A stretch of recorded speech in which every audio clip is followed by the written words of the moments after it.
주님의 사랑이 이곳에 가득하기를 기도합니다. 주님의 평화가.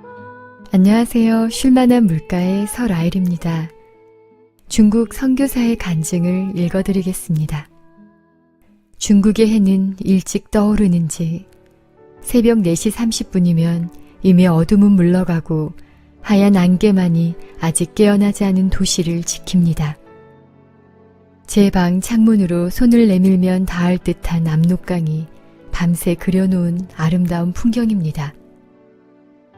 저만치 휘적휘적하고 있는 어둠의 뒷공무니를 따라 서둘러 움직여보지만 늘 시간이 부족합니다. 지혜롭지 못한 저에게는 하루의 시간이 시위를 떠난 화살처럼 빠르게만 느껴집니다. 주님이 주신 사명은 참으로 엄숙하고 무거운데 잘 감당해내지 못하는 턱없이 모자란 종은 늘 죄송합니다. 하나님께 죄송하고 주의 핏값으로 산 귀한 영혼들 앞에 죄송하고 그래서 혼자 한숨 지을 때가 여러 번입니다. 아직도 십자가의 고통이 온전히 내 것이지 못한 것처럼 이곳의 영혼들의 고통이 저의 것이 되었다고 말할 수가 없습니다. 마주대하는 영혼의 고통을 끌어안지 못하는 선교사의 마음은 늘 무겁습니다. 중국 땅에 거하면서 영원히 중국인일 수 없는, 그렇다고 한국인이 될 수 없는 조선족의 대를 이은 한의 기쁨을 이곳에 오기 전엔 미처 헤아리지 못했습니다. 우리에겐 옛날 이야기 속에 지나가 버린 먹고 사는 문제가 이들에게는 아직도 큰 난관입니다. 주변의 모두가 그렇다면 이것이 삶이려니 하고 나름대로 소박한 기쁨을 찾아가며 살겠지만 잘 발달된 도심 가운데서 하루 벌어 하루를 살아가야 하는 상대적 빈곤의 무게는 그들의 무거운 어깨를 더욱 무겁게 합니다. 가정의 가장들은 자포자기라도 하듯 늘 술에 취해 있습니다. 그들의 대부분은 아내가 없습니다. 한국으로 시집을 간 까닭입니다. 어떻게든 돈을 벌어서 한번 잘 살아보겠다고 위장 이혼까지 하고 한국으로 간 아내들과 소식이 끊긴 지 오래입니다.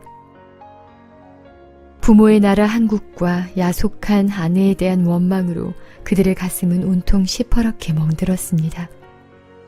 그런 어른들 틈에서 이제 가피어나는 아이들의 눈물을 지켜보는 것은 참으로 큰 고통입니다. 저희 교회에 한 여학생이 있습니다. 올해 중학교 3학년입니다. 한국의 그 즈음의 여학생들과 전혀 다를 바 없는 아이입니다. 어느 날 교회의 골방 구석에서 혼자 울고 있는 걸 발견했습니다. 왜 우냐고 묻지도 못했습니다. 그 아이의 고통을 느낄 수 있었기 때문입니다. 술주정이 심한 새아버지는 실직한 지 몇 해가 지났습니다. 어머니는 어떻게든 생활을 꾸려나가려 노력하지만 역부족입니다. 점점 거칠어지는 어머니와 아버지는 편안한 관계일 수가 없습니다. 집이 너무나 싫다며 머리를 흔들며 괴로워합니다. 총명한 친구라 공부도 잘하고 운동에도 소질이 있어 학교 대표 배구 선수로 활동합니다.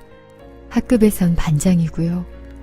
여러 가지로 자신의 미래를 설계해보지만 꿈을 높게 가질수록 아이의 괴로움은 더해갑니다. 가정은 이 아이에게 미래와 꿈을 향해 달려가지 못하게 하는 족쇄인 겁니다. 그 아이를 무기력하게 바라볼 수밖에 없었던 저의 안타까운 심정을 표현할 길이 없습니다. 기도해 보자고 말하는 믿음 없는 선교사의 입이 그날은 참 무거웠습니다. 한 번은 인터넷 중독에 빠진 딸을 데리고 저에게 와서 눈물을 흘리며 어떻게 하면 좋겠냐고 하소연하던 아주머니가 있었습니다. 한국 사람을 대상으로 민박을 하며 겨우겨우 가정을 꾸려나가는 아주머니였습니다. 일반 가정집에서 영업을 하는데 집이 허름하기 때문에 손님도 많지 않고 어떻게든 손님을 받아야 하니 숙박료를 내려받을 수밖에 없는 상황인데 이런 집에 오는 한국 사람들은 왜 그렇게 한결같이 나쁜 사람들만 오는지 그 형태를 들어보면 참 기가 막힙니다. 그런 환경에서 이 아이가 밖으로 나도는 것은 어쩌면 당연한 일인지도 모르겠습니다. 그렇지만 이 아주머니에게는 오직 이 외동딸 하나가 삶의 희망이랍니다. 하나님께 맡겨보자고 말하고 기도를 시작했습니다. 그날 이후 아주머니는 새벽 2, 3시까지 손님들 시중을 들다가 자는 둥 마는 둥 하고 새벽 5시에 기도회에 참석하시기 시작했습니다. 물론 딸과 함께 말입니다. 곤히 자는 딸을 흔들어 깨워 새벽바람에 기도회에 참석하는 일이 어찌 쉬운 일이었겠습니까? 그렇지만 아주머니는 성실하게 참석하셨습니다. 그러던 어느 날 아주머니는 과로 때문인지 쓰러지셨습니다. 병원에 가보니 갑상선에 이상이 왔다는 것입니다. 낮 시간에 방문하여 한동안 쉬시기를 권했습니다. 그런데 다음날 새벽 아주머니는 무거운 몸을 힘겹게 이끌고 기도회에 참석하셨습니다. 대단한 정신력이었습니다. 방문 갔을 때는 앉아있는 것조차 힘겨워하셨던 분이었는데 딸을 향한 어머니의 사랑이었습니다. 그날 새벽 우리는 모두 작은 기도회 모임이었지만 그분을 중심으로 무릎을 꿇고 둘러앉아서 치유를 간구하는 기도를 간절히 올렸습니다. 한 사람 한 사람 기도하던 중 그분 딸의 차례가 되었는데 그 아이가 그간 엄마 속을 태웠던 자신의 죄를 하나하나 고백하며 회개의 기도를 드리는 것이었습니다. 그러더니 끝내 눈물을 쏟으며 다시는 안 그러겠으니 우리 엄마를 낫게 해달라고 기도하자 듣고 있던 엄마가 무너지듯 엎드려 오열을 하는데 그 울음소리가 어찌나 서럽게 들리던지 모두가 울었습니다. 그 눈물은 그 아주머니만을 동정해서 흘리는 눈물이 아니었을 겁니다. 아마도 그들은 모두 자신들의 처지가 서럽고 한스러웠을 겁니다. 저도 눈물을 참을 수가 없었습니다. 그러나 저의 눈물은 그들의 고통에 비하면 참으로 값비싼 눈물이었습니다. 하나님께서 저희들의 기도를 응답하셨습니다. 아주머니의 몸은 몰라보게 회복되어서 지금은 아주 건강해지셨습니다. 그리고 그 딸도 그날 이후 하나님과 기도로 약속한 내용을 철저히 지켜나가고 있습니다. 낮 동안은 엄마 일을 돕고 새벽이면 어김없이 엄마와 함께 기도회에 참석합니다. 하루의 시작 시간에 이 모녀를 보는 것이 저에게 얼마나 큰 기쁨인지 모릅니다. 하나님은 더 기쁘게 여기실 줄 믿습니다. 이곳엔 부모님의 눈물을 먹고 자라는 아이들이 많습니다. 가난함과 결손 가정을 만들었다는 죄로 부모들의 눈엔 눈물 그칠 날이 없습니다. 저는 이런 분들의 자녀를 모아놓고 희망을 이야기하기 시작했습니다. 비전을 제시하고 능력 주시는 자 안에서 너희들도 모든 것을 할 수 있다고 말했습니다. 처음엔 당신이 우리 처지를 아는가 하는 눈빛이었는데 지금 우리는 성경 공부와 예배로 일주일 동안 매일 만납니다. 얼마나 좋아하는지 모릅니다. 아직 이들의 아픔이 완전히 저희 것이 되었다고 말할 수는 없지만 이 아이들이 기뻐하는 걸 보고 저도 이렇게 기쁜 걸 보면 주님 안에서 조금씩 자라가고 있는 것 같습니다. 이들 중 2명이 필리핀에 있는 선교사 양성학교회가 교육을 받고 선교사가 되겠다고 나섰습니다. 능력 주시는 자 안에서 모든 걸 할 수 있다고 해놓고 너희들 가정 형편으로는 무리야 라고 말할 수가 없어서 잠자코 있습니다. 그러나 저는 믿습니다. 하나님께서 가장 좋은 길로 인도하실 것을 말입니다. 저는 교회에 혹은 성도들에게 문제가 생길 때마다 그 문제를 새벽 기도회의 기도 제목으로 내놓기를 주저하지 않습니다. 그러면서 말합니다. 하나님이 어떻게 하시는지 지켜봅시다 라고 말이죠. 살아계신 우리 모두의 하나님은 참 좋으신 하나님입니다. 아멘.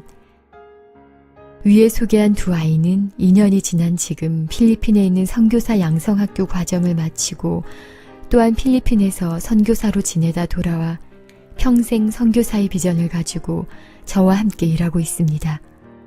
사회주의 체제하에 있는 중국이라는 국가에서 필리핀으로, 그것도 선교를 위해 떠난다는 것은 불가능한 것처럼 보였습니다. 살아계신 하나님은 2년 전이나 지금이나 참 좋으신 하나님이십니다.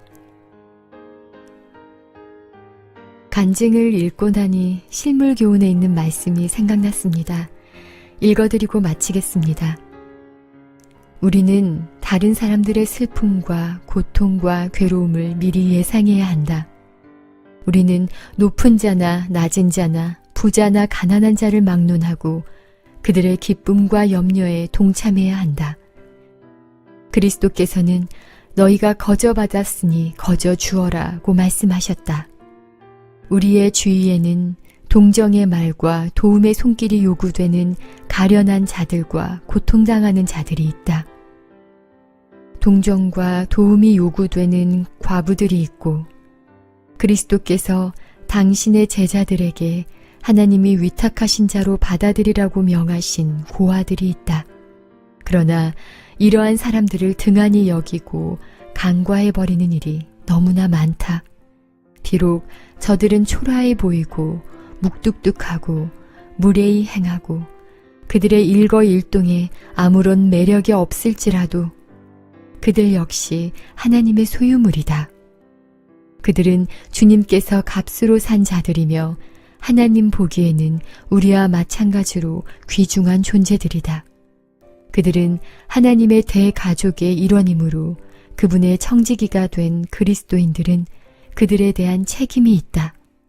저들의 영혼을 내가 내 손에서 찾으리라고 하나님께서 말씀하신다. 청취해 주셔서 감사합니다. 쉴만한 물가였습니다.